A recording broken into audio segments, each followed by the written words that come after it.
बहुत खूब। ये रहा हजरत मोहम्मद बिन कासिम की कहानी का दूसरा हिस्सा, कहानियाती अंदाज में तकरीबन 30 अल्फाज पर मुश्तमिल।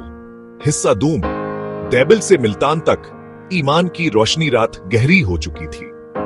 समंदर की लहरें दैबल के साहिल से टकरा रही थी और अरब लश्कर के खैमों में चिराग जल रहे थे। मोहम्मद बिन कासिम वजू के बाद नमाज तहज्जुद में मसरूफ थे। उनकी आंखों में सुकून और दिल में यकीन था। वो जानते थे कि सुबह का सूरज इस्लाम के पैगाम के साथ तलू होने वाला है।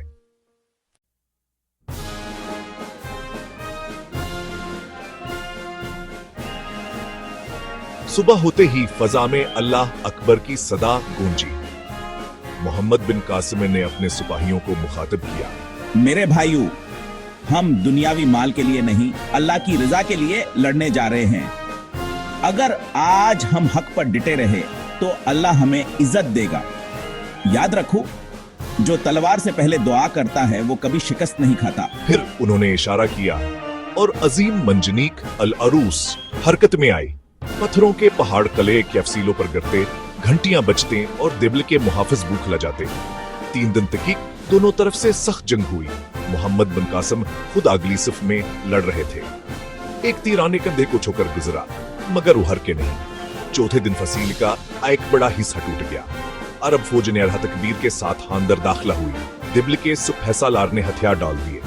मोहम्मद बिन कासिम ने हिफ्शीचे ऐलान क्या, जो इस्लाम कबूल करे वो हमारा भाई है। जो जजिया देना चाहे उसका माल और जान महफूज। किसी औरत, बच्चे या ज़ईफ पर जुल्म ना हो। ये अदल देखकर सैकड़ों लोग इस्लाम ले आए। मंदिर में घंटियों की आवाज बंद हुई और पहली बार अल्लाह अकबर की सदा देबल की फजा में गूंजी।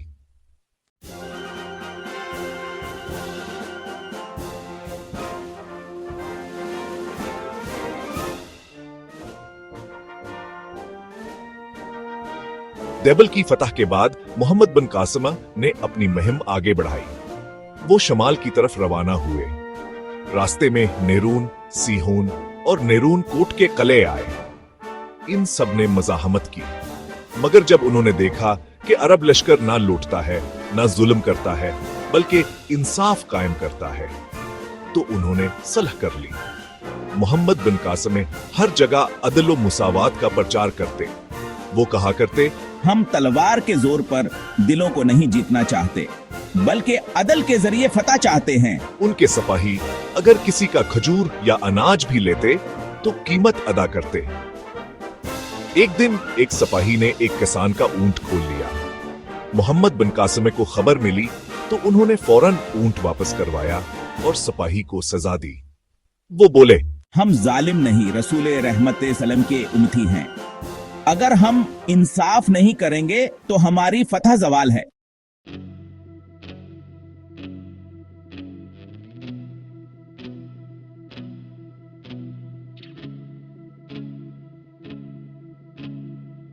देबल की शिकस्त की खबर जब राजा दाहिर तक पहुंची तो वो गुस्से से आग बगूला हो गया। वो रूरा के कले में बैठा अपनी फौज को इकट्ठा कर रहा था। इसने सिंध के मुख्तलिफ इलाकों के राजाओं को पैगाम भेजे कि अरब हमला आवरों को रोकना हमारा फर्ज है, मगर बहुत से राजे जान चुके थे कि यह हमला जुल्म के खिलाफ है, लिहाजा वो खामोश रहे।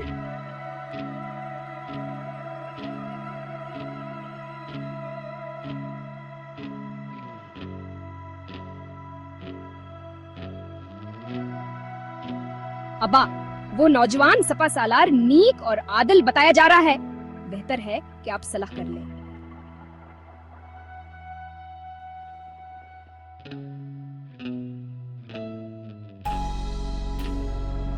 मैं सिंध का बादशाह हूं। मैं अरब के लड़के से सलाह नहीं करूंगा।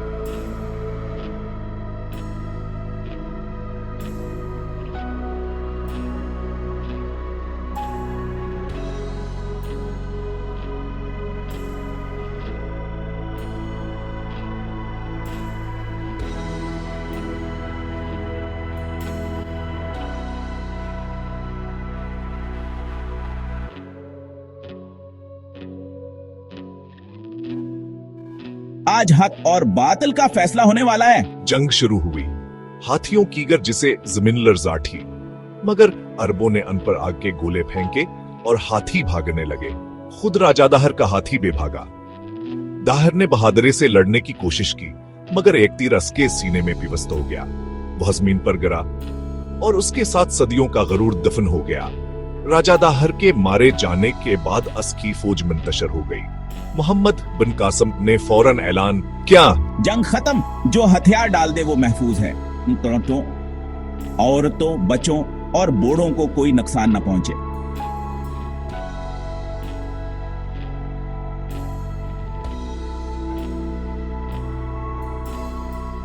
राजा दाहर की बीवी और बेटियों को गिरफ्तार करके उनके सामने पेश किया गया। मोहम्मद बिन कासिम ने अदब से सर झुकाया और कहा, मैं तुम्हें किसी जुल्म के लिए नहीं बल्कि हिफाजत के लिए कैद में रख रहा हूं। तुम्हें इज्जत और एहतराम से रखा जाएगा। उनके इंसाफ और पाकीज़गी ने दुश्मन औरतों को भी हैरान कर दिया।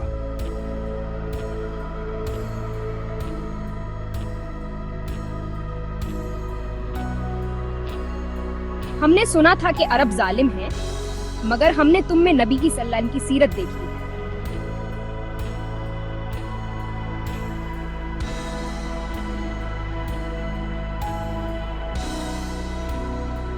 हमारे नबी सल्लल्लाहु अलैहि वसल्लम ने फरमाया, जो किसी पर जुल्म करे वो हम में से नहीं। Know you've been a good friend, and that's in the thick and thin, and I know it's never gonna end. फतेह रावर के बाद सिंध के दरवाजे खुल गए। Been a good friend. Mohammad बिन कासिम ने अपनी हुकूमत कायम की, मगर इसे इस्लामी हुकूमत कहा, अरब हुकूमत नहीं। वो हिंदुओं, बूढ़ों और मुसलमानों सबके साथ मुसावात रखते। मंदिर और गिरजे कायम रहे, किसी को जबरदस्ती मुसलमान नहीं किया गया। उन्होंने मुख्तलिफ इलाकों में काजी, आमिल और तालीम देने वाले मुकर्रर किए। अदल का ये निजाम ऐसा था कि लोग खुद कहते, अरबों के आने के बाद इंसाफ की रोशनी हमारे घरों तक पहुंच गई है। मोहम्मद बिन कासिम ने अपनी दारुल हुकूमत मंसूरा में कायम की और वहां एक मस्जिद बनवाई जहां दिन रात कुरान की तिलावत गूंजती।